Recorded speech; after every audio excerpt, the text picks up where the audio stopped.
everybody. How y'all doing? How you doing? Welcome to Jarrett Talk Interview as I interview people that have their own YouTube channel or business. Today, actually, I have a very special guest. He was recently over my house and got me a little fresh record. I'm at the personally, I want y'all to meet my teacher, my good friend, Mr. Lorenzo Sadler. How you doing? I'm doing fine. How you doing, Jarrett? I'm doing good. So please tell the people that do not know about you how you start your teacher career and your business. I mean, your healthcare Well, barbershop. well, well, Career. well. First of all, I love kids. Um, That's just a passion that I have for all type of kids, special need kids, regular kids. It don't matter. I just love kids. Period. Um, so actually, I was when I was in college, I worked at this company.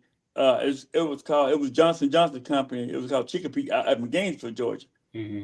And I got married, had two sons up there. Then it didn't work out, so I moved back home to the Atlanta metro area.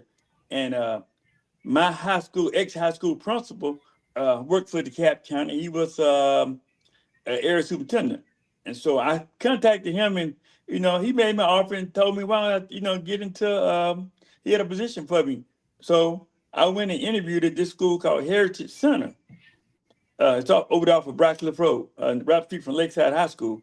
So I went up there, and immediately the principal said, I walked in the door and she said, I'm gonna hire you.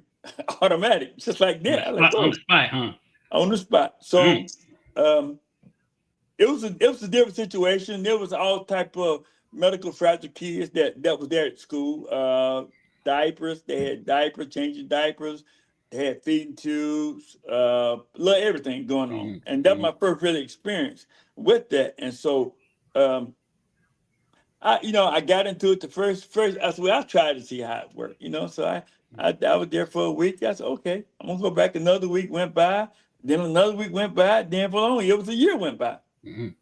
I said, well, I'm gonna go back in. I enjoyed it, so I'm gonna go back. Now, this is year number 39 for me.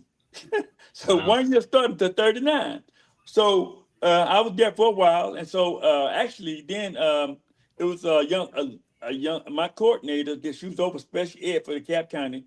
She had a father, and he was in a nursing home. So actually, she asked me because I was cutting kids' hair at school. She asked me, "What about cutting her dad hair?" I said, "Okay, cool." So at the time, I did that, and then I said, "Well, I'm just going to go ahead on and get into the barber school and learn how to cut hair better professionally."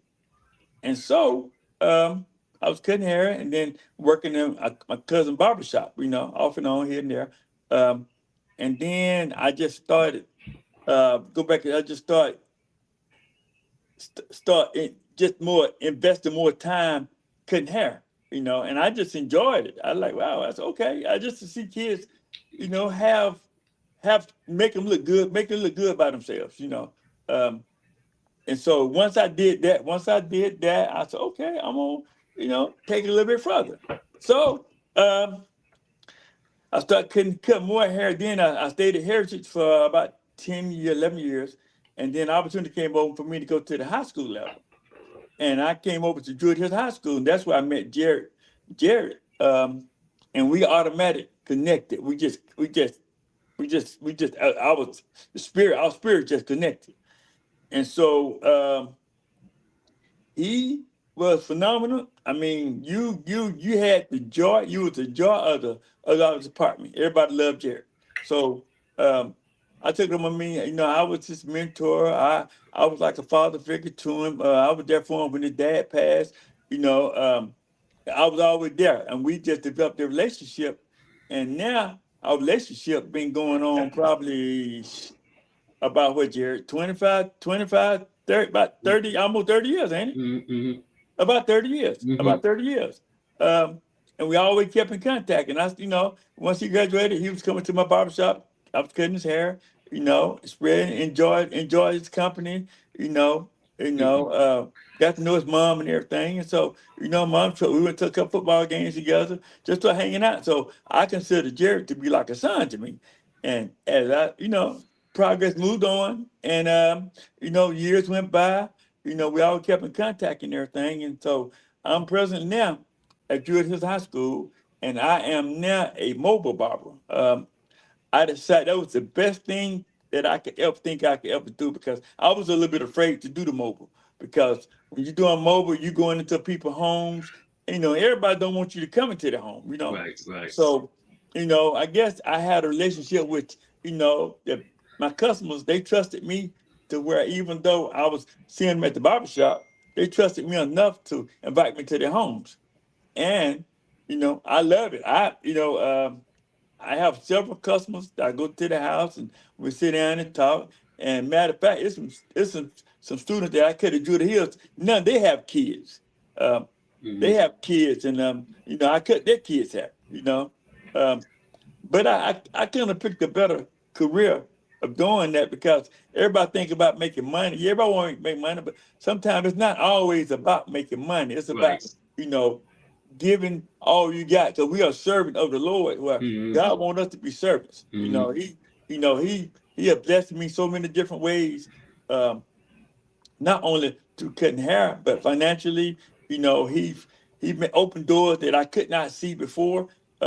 He showed me things that I never thought were possible. Hmm. Um, he just expanded my horizon. So I put all my trust in God, because without God, I wouldn't be who I am today. So, what you, what one are you nervous about? Were you nervous being a teacher, or were you nervous becoming a barber? Well, actually, I was a teacher first. I was a teacher first. Um, I had a passion for cutting hair, but I guess I wasn't really wanting to do it at that time. And Hmm. as I got into cutting hair, it was a student back in the day when he was a student at Heritage. Hmm. Uh, I started working there, and he came to school one morning with a haircut. Somebody cut his hair, and it was like, woo, it was horrible. Hmm. So my principal at the time, her name was Jean Hutchinson. She Hmm. had pair clippers in her office, and so she said, "Well, anybody could cut this kid hair." I said, "I'll try." So I cut the kid hair, and the clippers broke on me, and I felt so bad for him, because he looked at me like, "Oh, it's your fault." But so what I did was, I went and purchased some clippers that same afternoon. So the next day he came to school, I gave him a decent haircut. And Hmm. that's why I learned really how to cut at Heritage Center. Uh, I cut all type of behavior kids. Kids, I sit on the back to cut the hair, hold them, put them in headlocks, hold them to cut the hair. So Right. it was funny. It was funny just to do that. Hmm. It was just fun. I go back and think about the history. It was just fun. If I told people what I did, they were like, "What, you did this?" I said, "Yeah." I said, "You never know till you try." So, and by the way, it's a lot of special needs kids out there, adults out there that they go to different barbershops. Some barbers will allow them to cut their hair. And some barbers don't want to cut special needs Yeah, that's true. young men or ladies' hair. They don't want to fool with it. They think it's Hmm. taking too much time. But I believe in making everybody look the best. I mean, I'm gonna give it all I got to make you look the best as possible. What's the best thing being a teacher or a barber? Well, What's the best thing being a barber, and what the pros and cons be becoming a teacher and a barber, and the cons of it, of both of well, them? because I love people. I love Mm. to talk. I love to give advice. I love to listen. I'm not just a teacher, but I listen too. I have to learn. I learn from my students. Some things from my students that Hmm. share things with me. It Hmm. ain't about the age wise, because sometimes you can find young kids, young adults can tell adults some things Right, sometimes. right. So by being a teacher, you got kids coming, you talking to kids, Hmm. adults that don't have no one else to talk to, and they feel that within me they can talk and tell me something confidential, and it's not good no further than just from me to them. Know what I mean, Hmm. Jared? Hmm. And then being a teacher, uh, we got a lot of kids that come in, have came in at one time. They come in. Some of them might not have eaten breakfast at home, and I make sure they get breakfast at school. Hmm. I don't never want to see a kid doing going without anything. If it's a way for me to help them out, I'm gonna help them out. I don't be looking for anything in return. Good. That's Go ahead.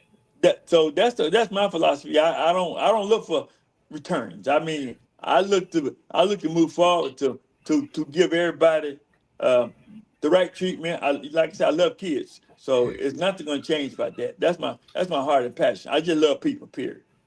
So, who was the very first person who taught you how to become a barber? Who taught you become a barber, or were you Well, self taught?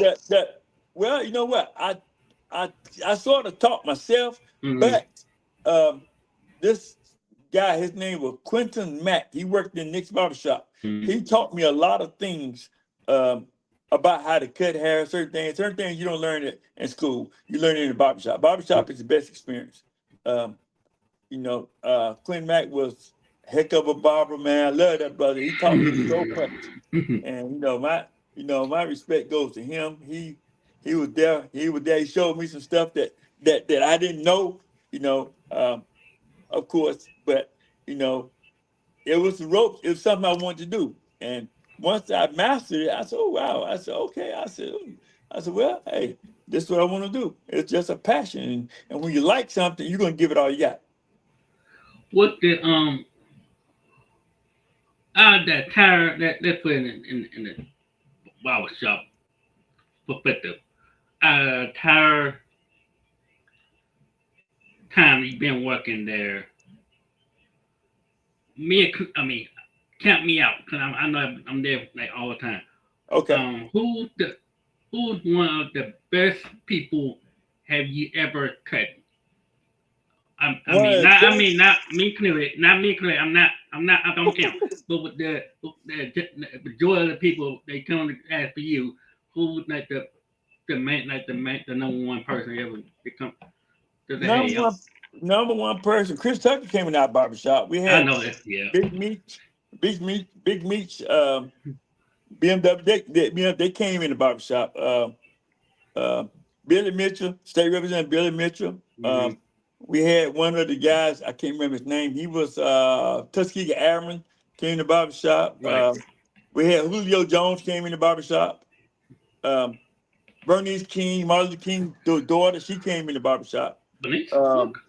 Yeah, we had a lot of different celebrities, man, would Hmm. come through the barbershop. So, I mean, it was like, it was so many. The wall, my cousin Nick, Vance Harper started Nick's barbershop, and his philosophy was to treat everybody nice and everything. You come in, and we had a thing where we would give women would come in on Saturday. We did on Saturday. We would give women come in the barbershop on Saturday. They would all get a rose on Saturday. Hmm.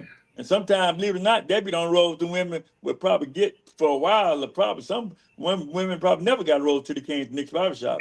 So we would always try to make everybody happy. And then we had another uh, program set up in the barbershop where we had a guy, an older guy, in the back where where they would learn how to play chess. We had a lot of young men that was in high school, and elementary school, would work in the barbershop, sweep the floor. They would work on shifts, come in like work 4 hours a shift and get paid. They come in 8 in the morning, work to 12. All the barber would pay them. And then we had some of the older guys would come in at 8 in the morning or something at 12 and work all day to closing, which was at 8 o'clock at night. Um, but then we also had another program set up where if a male student or female student gets suspended for one of the local schools, they could come to the barbershop and we were more like take care of them while the parents had to work. Because a lot of times if kids got suspended, got in trouble at school, Hmm. they didn't want to leave the kids at home by themselves. So Right. they had opportunity to bring their child to the barbershop. And we were more like a surrogate parent to them. We watch them, we give them that hardcore love. So they may not like us when they start, but they will love us when they leave. I'm glad you mentioned about the barber shop. Do you know the history of the shop? Do you know the history of it? Um, Or does he know? Does Quentin know? um, Quentin probably was one of the first barbers to work in Nick's barbershop. Hmm. My cousin Vance Harper was he was a correction officer uh, at Atlanta Penitentiary, I think, Hmm. and then he decided to start a business because his mother-in-law, she worked in the salon next door to the barbershop, and so Okay. he decided to open a barbershop, and he started out with maybe 3 or 4 barbers, and then it went from 3 or 4 barbers until we had about 14 barbers. We had a female barber. Well, she would braid hair during the week, and then on Saturdays she wouldn't braid. She would cut. She would cut hair on Saturdays. Mhm. So at that time do you love working? Do you love working there at that time? When I was working there on weekend, do you love working there at the time? Yeah, I mean, I love. be honest. Do you love what? I mean, Yeah, I love it because we had a lot. We had people coming in all the time, all type of people coming through the barbershop, man. We did a lot of free haircuts at the barbershop too. A lot of kids. We gave back when time come back to go back to school every year. We would always offer free haircuts for a certain time from 8 to 10 or 8 to 11. We get free haircuts, and then we had a guy that was we called him the Grill King. Rest his soul right now. He passed away few months ago. mm-hmm, He would bring his grill to the barbershop, 7 front barbershop, and grill hamburger and hot dogs and just give it away to the patrons. All for a few hours from I think it was from 8 to 11 or 8 to 10 or something like that. I forgot the time, but mm-hmm. he would come and do that, and then we would have someone get book. We had give book bags away to elementary kids, high school kids. Uh, the community was, and by the way, Nick's Barbershop was the first black African-owned barbershop in Stone Mountain, Georgia, period. Wow. It was the first black barbershop, yeah. Mhm. And, and how long you been working? I mean, at the shop. How long have you been How working long there did I before? work? Yeah, Yeah. I worked at the barbershop, Jarrett, probably, I think, about 27 years. Before 27, 28 years, yeah. before you moved to the being Come driving over, around yeah. mobile. Yeah, and I kind of made a move. I made a move to do mobile because I had 2 younger sons that were playing basketball, Mm-hmm. and I was missing a lot of games when they was younger, like in middle school, and Mm-hmm. I just had to make a change for my boys because I wanted to. I had worked a while. I said, well, it's time for me to, I had to give back because my sons want me to come to their games as they Mm-hmm. got older, and I had to make that choice of doing the mobile. Of course, I was afraid to do it because I didn't know how it was going to turn out. But I thank God for it, for his support because um, I couldn't have made a better decision. Well, my wife made that decision for me about being a mobile barber. She kind of pushed the issue, and I just kind of I just tried to see. So what did she ask you to stop doing the shop and just do it full time, or you still want to do the shop? No, she asked me to come out of the shop because by working in the barber shop, it's long hours in the barber shop. Mm-hmm. Right. It's long hours, very long hours in the barber shop. So by being mobile, I make my own schedule. If I got to do something, I can Mm-hmm. schedule haircuts around whatever I have to do. Okay. And get to the school. Who was the first person? I mean, after you got hired on the spot, who was the first person that um brought you in and taught you all the roots and becoming a teacher? Um, Actually, it was Jean Hutchinson. It was Jean Hutchinson. Mm-hmm. She was ex principal. We've developed a great relationship over the years. Mm-hmm. And she took me on her wing. She's my principal, and she Mm-hmm. taught me a lot. What the what kind of advice did she give you during the time when you started your tender at Drew Hill? And Um, she told me, she said that don't come prepared every day. Every day can be a different day. And also, she said, what burn teachers out is when you take excessive work home after work, after school. So I never took anything home with me. I always did everything I had to do for my students. I do it at school. I don't take anything. Once I leave out the door, what I don't finish that today, I do it tomorrow. so it's gonna be both business. Before you go clock in for school or the barber, do you ever sit down in the car before you clock in or anything? Do you sit in the car and like and think to yourself like this gonna be a good day or how the day gonna go? How that work? Yeah, well, yeah, I do, Jerry. Jerry, I'm a Christian. I pray. I give all my strength to the Lord because every morning I wake up, before I get out of bed, I'm praying before I get out of bed every morning, and I Mm-hmm. pray that not only for me every day, every job I go to, when I go get up and go to school, Mm-hmm. before I even come into the school building itself, I'm praying. I'm praying that God won't let no hurt, harm, or danger come that way Mm-hmm. among any students, any staff, anybody at school. I pray that the blood of Jesus covered the school of Druid Hills. Mm-hmm. Uh, because there's a lot of crazy things happening in the world today. So you had to stay prayed up. A lot of people don't. They well, I was like they because you have to pray. You have to pray. You have to pray for Mm-hmm. sanity. And and I pray that no kids come to school. Obviously, I pray that the God always watch over the kids. Mm-hmm. I pray that He dispatches angels around school because there's been so many school shootings over the years. I Mm-hmm. pray that we have been fortunate not to have anything like that in DeKalb County. Um, but I said, well, it's nothing but the grace of God. And then not only that, when I cut hair, I always pray for my customers that that they are safe. And because you have to pray. Believe it, you have to pray.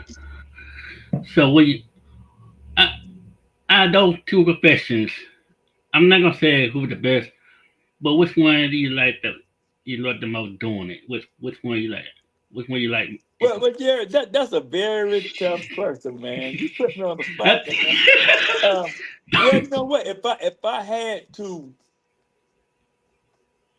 man, if I had to make a choice, I enjoy cutting hair. Mhm. But if I had to make a choice, I feel that I'm not only I'm making people adults look good, but Mhm. if I had to make a choice, I feel cutting hair, I reach more people cutting hair, in a way. Get Mhm. tapped into them being personal, you know what I'm saying? Mhm. Because I just feel that might be my calling.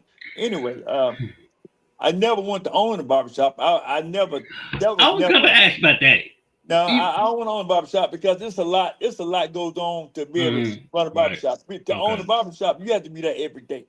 Every day, because Right. you know a lot of stuff go on. People come in there, Mhm. doing stuff they shouldn't be doing, and you Right. got to be mindful of others too. You got Mhm. to be, and everybody.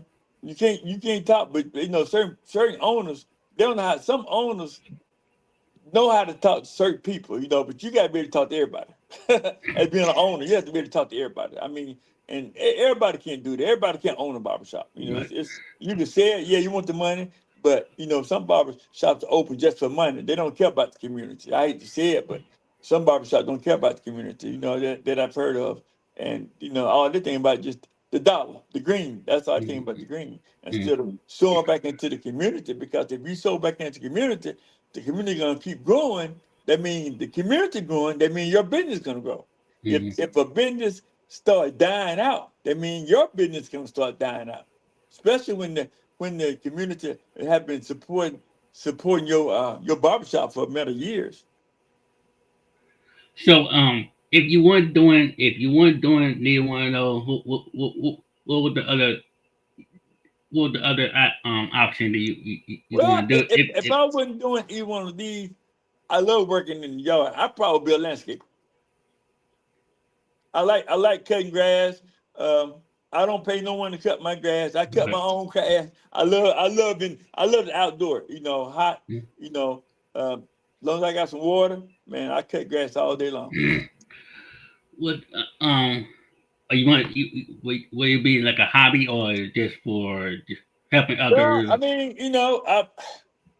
I love it to where it could be a hobby. I mean, I like I said, I like working in the yard. I love that. So, Mm-hmm. um, you can. I mean, it's ways. to be able to, keep your yard fresh even during the wintertime. When it's rainy, muddy, you kind of have to sometimes. I guess when it's rainy, some people, it depends on how much sunshine you get too. They kind of help it out even during the wintertime. It get cold. Some landscapers are still cutting grass or raking up leaves in the wintertime.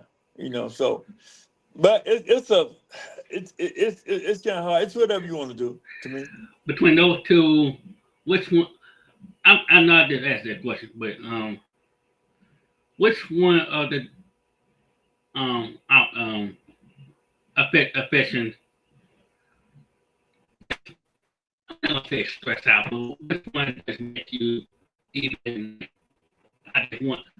You ever feel like you want to quit sometime in the middle of the patient or quit the cutting hair or anything? Do you ever feel like you want?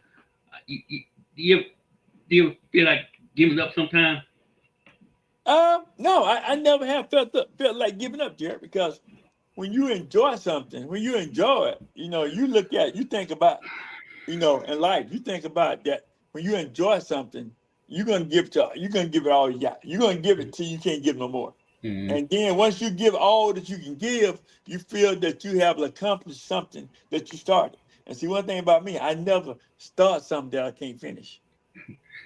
So, do you ever, when you get done with the school or the barber, do you ever like, I think I did good today. Do you ever think about that sometimes when you get done, neither one of those confessions? Uh, no, you know what, Jared? That's an interesting question, man. Um, I- it's kind of like it's kind of like I guess I'm gonna say maybe if you enjoy what you're doing, Mm-hmm. you don't worry about anything else. You just do it. You do it from the heart. When you're doing anything that you enjoy, you do it from the heart. Some people might not see what you're doing, and it's not about trying to please everybody. You're not gonna please everybody, Right. And my Mm-hmm. thing, we go back with school. Yeah, I have a relationship with a lot of young males, but the thing is, Jared, I can't save all of them. I can't save all of them. And Right. my thing, the old saying, if you can say one, if you say one, that one can save one, and then that one can save another one. Mm-hmm. Yeah, that's my philosophy. I believe, I always try to place something in young men, young women mind to where they'll go back and listen and remember what I said to them. I always try to give positive advice to everyone I run in contact with.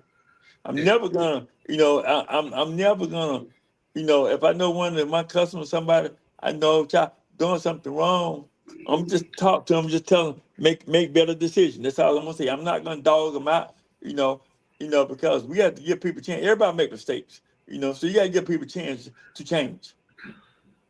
Do you ever? Okay, this is the haircut question. If you were doing a haircut, if you're doing my hair, and the person actually then and you ask and the customer asks you what they wanted, Uh-huh. and then when you get done with the doing the haircut and everything, and the person does not like it, what will you, Uh-huh. what option will you do? Well, what I would do, I would say, well, this is what I did. I'm sorry, maybe I misunderstood you. Mm, Uh, but can we can I make it what can I do to make it different? And the mm. next couple of haircut will be on me. Um, I would give them a free haircut. We're not be on that won't be no issue. Give them a free haircut.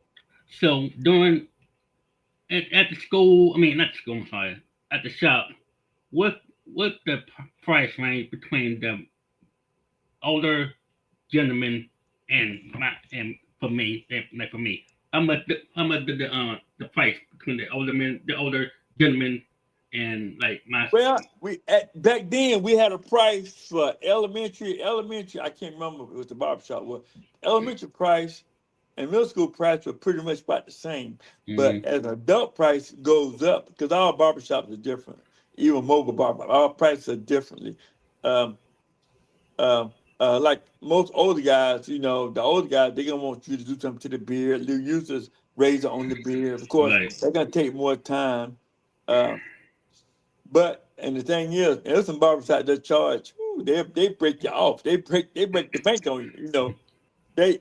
But with me, my prices are really below the average price of most barbershop prices. You know what I'm saying? Mm-hmm. But you know, I ask God, when God tell me to go up, I go up. But God ain't told me to go up, I ain't going up. You know, God So ain't told me to go up, I ain't going up. so so most customers with the beard, how long does it take to like a complete how A you do good it? How haircut, you yeah a really good haircut. You can't yeah. come in and do no haircut, not and be nice. You got to be 30 minutes alone. You know, you can't go no haircut no 10 minutes. Mm-hmm. Give a nice fade and then do a razor line and clean the beard up and not no 10 to 15 minutes. Because what's happening, you're gonna miss something. They're playing just for the like for me. How long did it take? I know you been on my house, but how long did it take me? How long it took me? I'm gonna get 30 minutes on you, Jared. It's a good 30 minutes.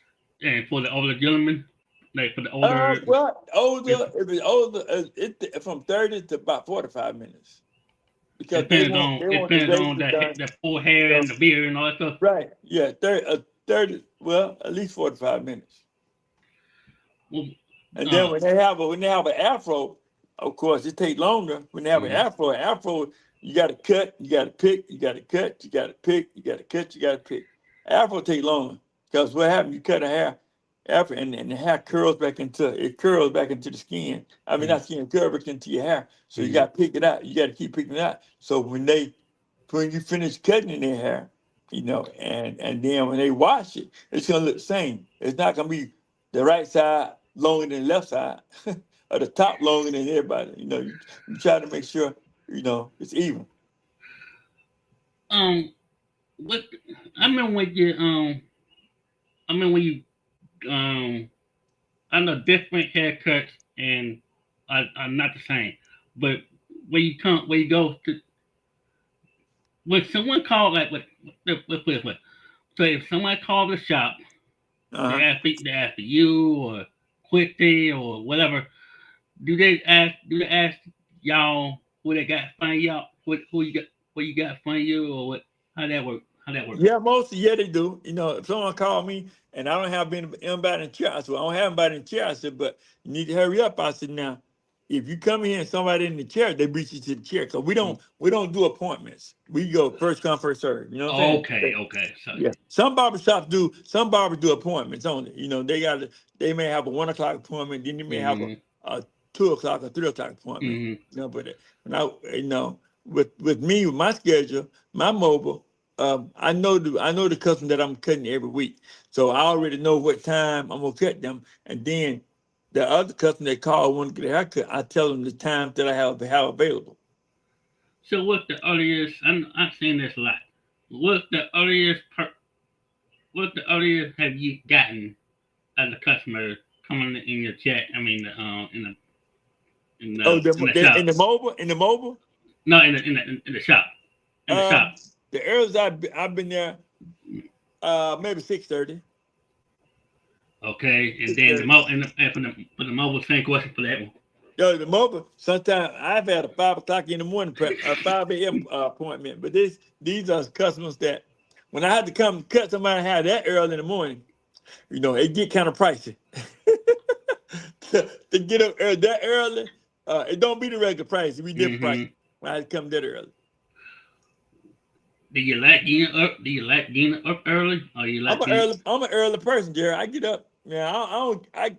I just get up early. I'm an early riser. I get up every morning. When I'm going to school, school Mm-hmm. don't start to 7 50. So I get. It's really about 30 minute drive from my house, but I'm up in the morning. I used to get up around 6 o'clock every morning, 5:45, 6 o'clock. I'm up. So between okay, what time? Okay, let's put it this way. what time you get to school, and then what time you get at that time? What time you get to the barber shop? Do you Well, come right from the? Do you come from the? I get school usually about 7:30, 7:20, 7:30, and then I used to get to the, when I worked in the barber shop, I get to the barber shop about 4 o'clock, between 4 o'clock and 4:30. And so they so from eight to four. Actually, that's 8 to 3 when school gets out, and you get go straight from the school to the shop, Uh-huh. or Yeah, I go straight to the shop. do you drive to the shop, or you ride with the kids on the bus? Can I see Now that? I used to do that for me. I used to do that when we was when kids needed aid on the bus, and the bus driver. I meet the bus driver in the morning time, but I stopped doing that because I just rather have my own car at school because if I had to go and get somebody to take me to get my car emergency, if I had to go to home or somewhere emergency, I would have to get somebody to take me to get my car. Then I got to get my car, then go home. But see, at school, anything happen, I can get in my car and go home. Why they do need an A on the bus on the Well, because you got some kids are like Houdini, they get out the seatbelt. They get out there and walk around on the bus and they're dangerous. right? Okay, so during like after school, you just go on the bus and make Yeah. sure the kid get they stay safe or something like that. And do they stay safe sometimes? Do you have to do the bus driver have to stop in like the middle of the, Well, the it's been times when they had to. hmm, hmm. Yeah, it's been Oh, times. okay. I got one more question for get you out of here because I O- know you gotta be busy. Okay. But do you have any like advice for the people who want to become a teacher or a barber? What kind of advice you want to get to them? Well, I tell them that you can't say both of them are easy. You have to have a passion for a teacher. You have to love kids. If you're gonna be a teacher, you have to love kids. Regardless, kids can have good days and bad days, but you just gotta love the kids. You gotta meet them where they are. You know what I'm saying? Meet kids where they are, and go as they long. I mean, because there's a lot of kids that grow up that single parents. I try to be mentor to them. I talk to them and see where they at. And you can't save all the kids, but then that's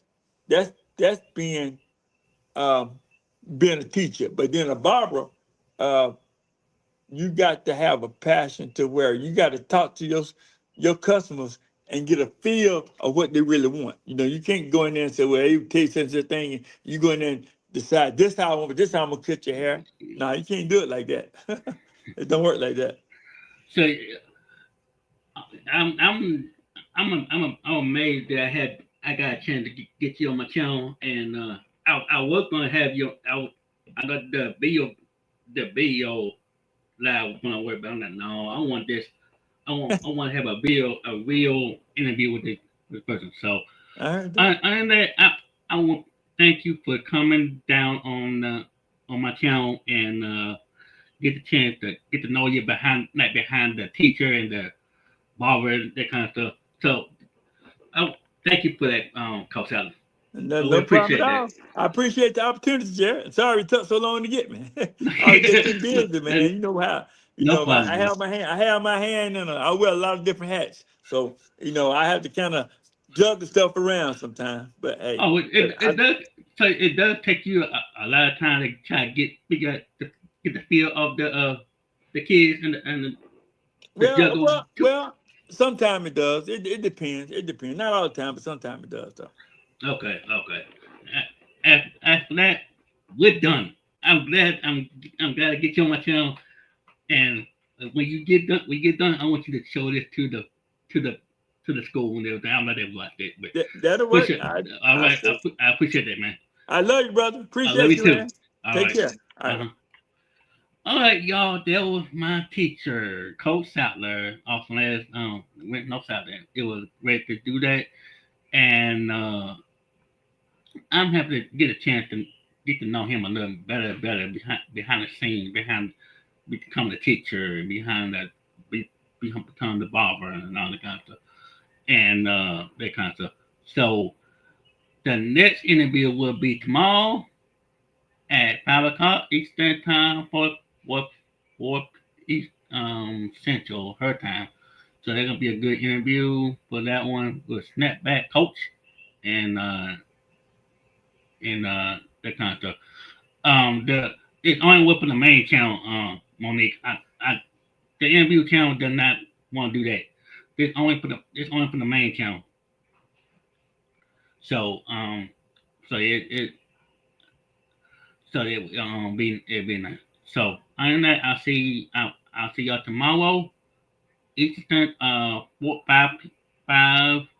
Eastern time 4 Central, and we'll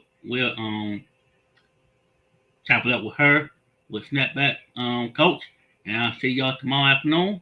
Tomorrow afternoon after my dinner appointment, and I love y'all. Let's get this 300, and I'll see y'all when tomorrow and Wednesday. I'm not gonna have it. I'm not gonna have another interview until um July 11th. So I want y'all to have a good week. Good week. I'll see y'all tomorrow at 5 o'clock Eastern time, and I am gone. Peace.